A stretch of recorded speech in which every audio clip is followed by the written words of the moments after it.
Último domingo del mes de noviembre y quien dice domingo dice conversación como siempre con el redactor jefe de Economía, con Juan Delgado. Juan, ¿qué tal? ¿Cómo estás? ¿Qué tal? Buenas. Semana con muchos números y sobre todo con la aprobación, la más importante de todas en términos económicos, que es la de los presupuestos generales del Estado en el Congreso por parte del gobierno de Pedro Sánchez. No sé si decirte unos presupuestos especialmente caros, entre comillas, porque son los más expansivos de la historia, o caros por lo que ha costado sacarlos adelante y con concesiones incluidas a los partidos independentistas. Sí, yo creo que ambas cosas son ciertas. La primera es, como tú dices, son los presupuestos con el gasto más expansivo de la historia, que es algo que se produce justo en el año previo a las elecciones del año que viene, ¿no? Es decir, cuanto más gasto, pues más posibilidades tiene uno de poder invertir en infraestructuras, por ejemplo, que te den votos.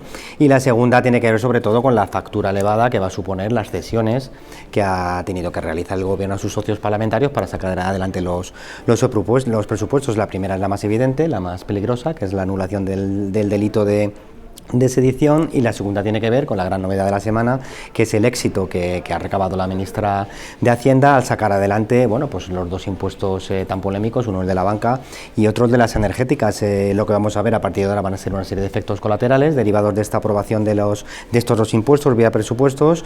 La más evidente la hemos contado esta semana en Voz Populi, que es esa conato de rebelión autonómica, que lo que va a propiciar es que muchas autonomías pues, van a querer participar de ese pastel recaudatorio de 7.000 millones de euros que van a suponer los dos impuestos.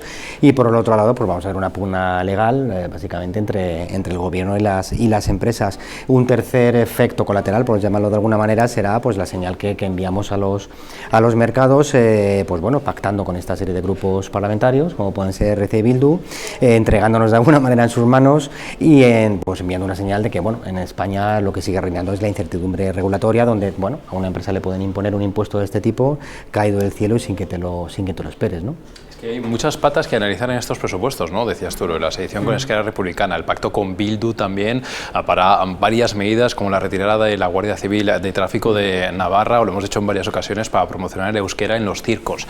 En varias medidas, pero luego también las de carácter económico que ya hemos analizado en las últimas semanas, como ese gasto tan elevado, por ejemplo, en pensiones, también de cara a los empleos en el sector público. Pero luego también está un poco lo que dices, ¿no? Esas señales en general que se mandan con estos presupuestos tan expansivos que no sé hasta qué punto luego se van a poder cumplir también de cara al futuro. Por otra cosa que decías, sí, es que estamos en año electoral, es que se juntan muchas cosas. Sí, bueno, ahí tanto la Autoridad Fiscal Independiente, el IREF, como el Banco de España han llegado a, bueno, pues han puesto en duda, han certificado los presupuestos, en el caso del IREF, que está obligado a hacerlo, pero sí que han planteado una serie de dudas en torno al cumplimiento, ya que pues ninguno de los organismos se cree totalmente ni lo que el gobierno dice que va a ingresar, ni lo que el gobierno dice que va a gastar.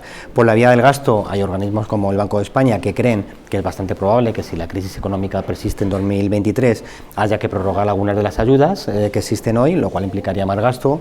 Y por la vía del ingreso pues vamos a ver qué pasa también con la crisis económica, es decir, si el PIB al final se retrotrae, se estanca, eso se traduce en menos empleo, menos cotizaciones, menos negocio y con lo cual menos recaudación vía impositiva para Hacienda, lo cual al final se traduciría pues en una caída de ingresos. De ahí que bueno, pues que haya organismos que piensen que no es del todo creíble las cuentas que se han aprobado esta semana. Ya que me hablas de los organismos y de los datos que se creen que no se creen, quiero hablar contigo de la inflación, de la subida de los productos, de eso que notamos todos en nuestros bolsillos a lo largo de estas últimas semanas, porque hemos visto ese dato de la inflación en España en el mes de octubre, que será el del 7,3%, estoy hablando de memoria, que es muy elevado, pero por otra parte también es verdad que bastante por debajo de la mayoría de los países europeos de nuestro entorno. Tú estás contando, hoy en Voz Populi es muy interesante, te leemos cómo ese dato puede ser, no sé si decir hasta cierto punto, engañoso. ¿Por qué? Sí, es engañoso, bueno, en el buen sentido, es decir, el gobierno no está haciendo ninguna trampa, pero es cierto que se está beneficiando de un desajuste estadístico que hay en la estadística del IPC, fabricada por el INE. La cuestión es que el IPC solo tiene en cuenta, para calcular el precio de la luz, tiene en cuenta los precios de la tarifa regulada, que son la que tiene pues prácticamente el 40% de los hogares, es decir, no recoge las muestras de lo que ocurre con el precio del mercado libre, que tiene el 60% restante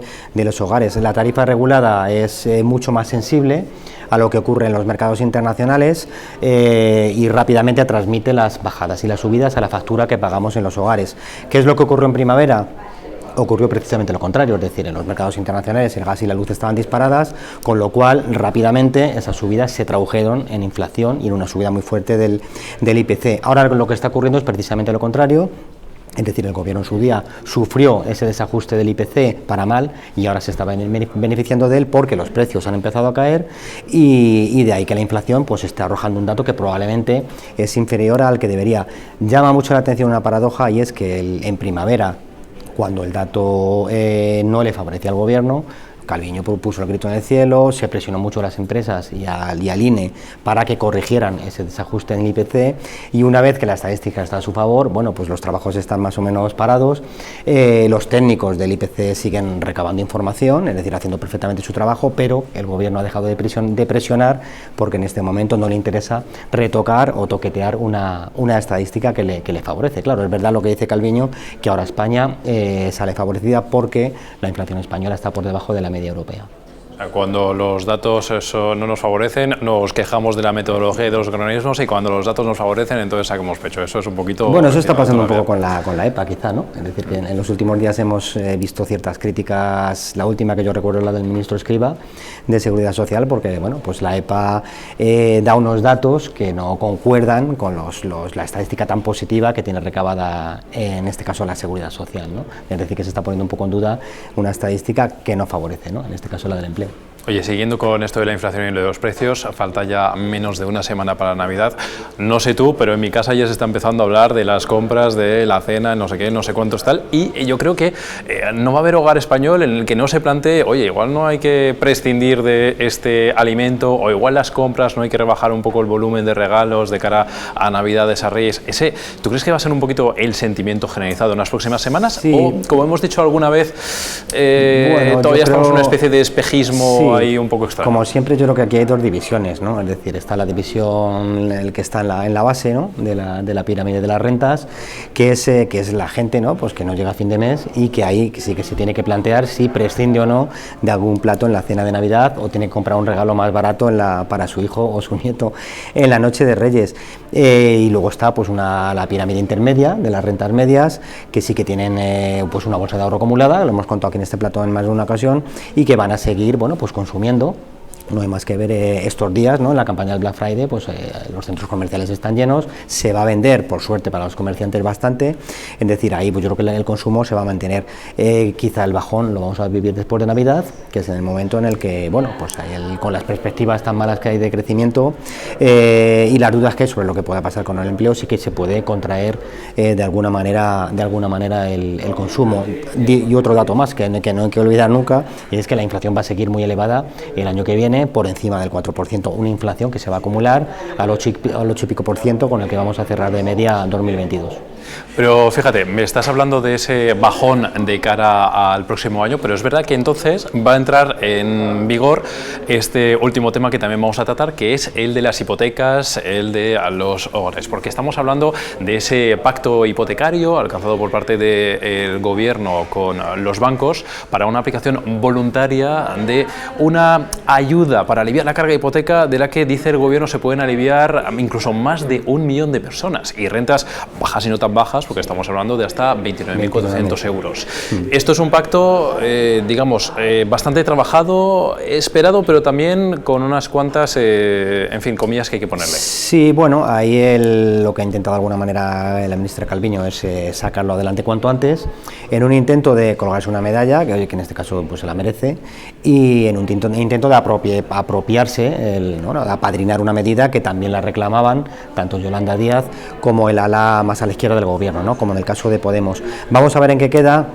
Es cierto que es de carácter voluntario, pero bueno, lo normal será que la mayor parte de las entidades bancarias se sumen, ya que bueno, desde el punto de vista económico no tiene tanto impacto, no tiene tanto coste, pero sí tendría un fuerte impacto desde el punto de vista reputacional.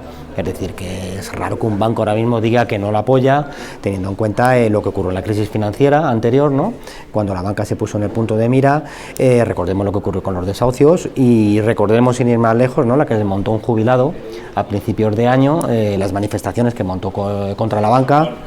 Exactamente. Que entrevistamos hace un par de semanas aquí en Baracaldo. Por él criticaba la desatención, ¿no?, de la gente mayor en las sucursales, ¿no? Lo cual demostró un poco la hipersensibilidad que hay hacia la banca, ¿no? Es decir, que la gente inmediatamente se va a la calle y este jubilado logró que todo el mundo hablara regular sobre los bancos, con lo cual todo indica que los bancos, la mayoría, van a entrar por el aro y van a intentar, bueno, arribar el hombro, claro. Oye, es bastante llamativa esta fórmula de no te obligo, pero ojo, porque a nivel reputacional, como no lo cumplas, lo mismo es incluso peor para ti que si fuera obligatorio y no lo cumplieras. Te quiero preguntar por este carácter voluntario, porque es verdad que hay varios bancos que de momento lo que están diciendo es, bueno, vamos a ver también la letra pequeña exactamente, a ver las provisiones de fondos que hay que hacer para según qué situación y a ver cómo lo aplicamos. Podemos decir que hay una garantía para las personas con hipotecas a tipo variable de que en principio esto les va a beneficiar sin problema y que los bancos lo van a aplicar. Garantía va a haber, evidentemente, cualquier medida que sirva para socorrer a familias que lo están pasando mal, tiene que ser bienvenida, pero sí que hay que ver el alcance que tiene estas medidas, es decir, no va a depender de lo que pase con los tipos de interés. Es decir, que hay, probablemente, si la economía sigue estancándose, la velocidad de subida de los tipos no sea tan elevada, con lo cual puede haber gente que no le interese tanto pasar su hipoteca de variable a fija. Y luego hay que tener en cuenta otros factores, es decir, Calviño ha hablado de en torno a 1 millón de beneficiarios, pero esto va a depender mucho de la situación económica el año que viene, es decir, depende de lo que pase con el empleo, de lo que pase con la inflación, va a haber más gente que pueda pedir o no pedir las ayudas. Y luego recordemos, la banca se ha encargado de recordarlo estos días, que los propios bancos ya tienen una serie de redes de seguridad para proteger a los clientes, es decir, que después de la desastrosa gestión de la crisis financiera anterior, de 2010, los bancos crearon una serie de protocolos que permiten que precisamente evitar desahucios o evitar que un cliente se quede sin la hipoteca. Es decir, a un banco lo que menos le interesa es tener un cliente moroso y quedarse con una casa que puede valer poco dinero, con lo cual vamos a ver ahí esos equilibrios y es interesante, lo iremos viendo en los próximos meses en qué queda la ayuda, si afecta a 1 millón de personas o al final se quedan en 200.000, lo iremos viendo. Pues Juan Delgado, redactor jefe de Economía, habéis tenido una semana bastante intensa en la sección porque había estado el pacto hipotecario el lunes a las 11 y pico de la noche, el jueves también la votación del impuesto a la banca y a las energéticas también a las 10 y pico de la noche, y el miércoles tuvisteis la presentación también de Perro come perro de Rubén Arranz, también un libro muy recomendable. Un libro muy recomendable y también tarde-noche. Eso es. Así que mucho trabajo y me da que vamos a tener unas últimas semanas de este año también cargaditas. Interesantes, aquí lo iremos contando aquí como siempre. Lo iremos contando como siempre, Juan, como cada semana. Muchísimas gracias por el análisis. Gracias a ti, encantado. Y ya lo saben, si quieren leer el análisis de este domingo de nuestro compañero Juan Delgado y toda la información que tenemos en nuestro periódico, pueden hacerlo a través de nuestras redes sociales y de vozpopuli.com.